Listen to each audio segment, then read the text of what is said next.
Pinagbawalan ng makalabas ng Pilipinas si Senador Rodante Marcoleta matapos maglabas ang Sandigan Bayan ng Precautionary Hold Departure Order o PHDO. Kasama ni Marcoleta sina dating Quezon Representative Mike Defensor sa inilabas na kautusan ng Anti-Graft Corps. Yan ang ulat ni Rod Lagusa.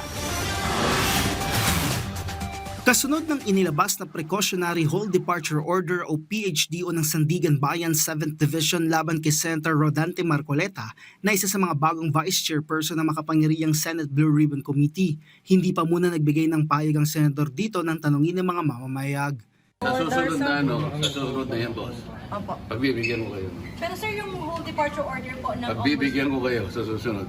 Una nang sinabi ni Marcoleta sa kanya naging privilege speech noong May 25 na kayang-kaya siyang ipakulong. Dito rin sa bulwagang ito, somebody said,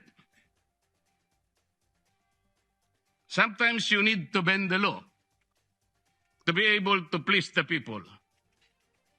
Am I right, Mr. Secretary Remulla?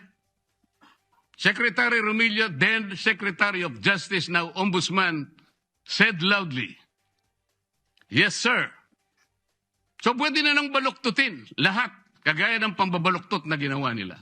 Binigyang din ni Marcoleta na pwede siyang maaresto pero hindi anya sila mananalo. Kasama niya sa inilabas na PHDO si dating Quezon City Representative Mike Defensor, Aricitel Viray at Joseph Espiritu.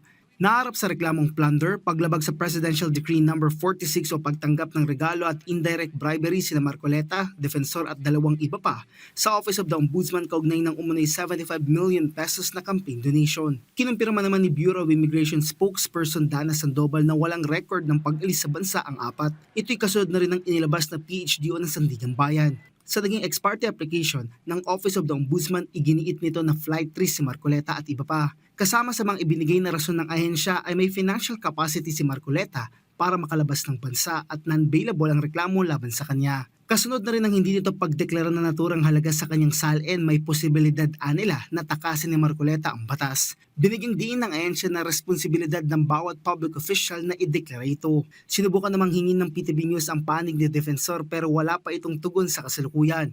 Sinubukan rin ng PTV News na kunan ng reaksyon sina Viray at Espiritu pero wala pa silang tugon.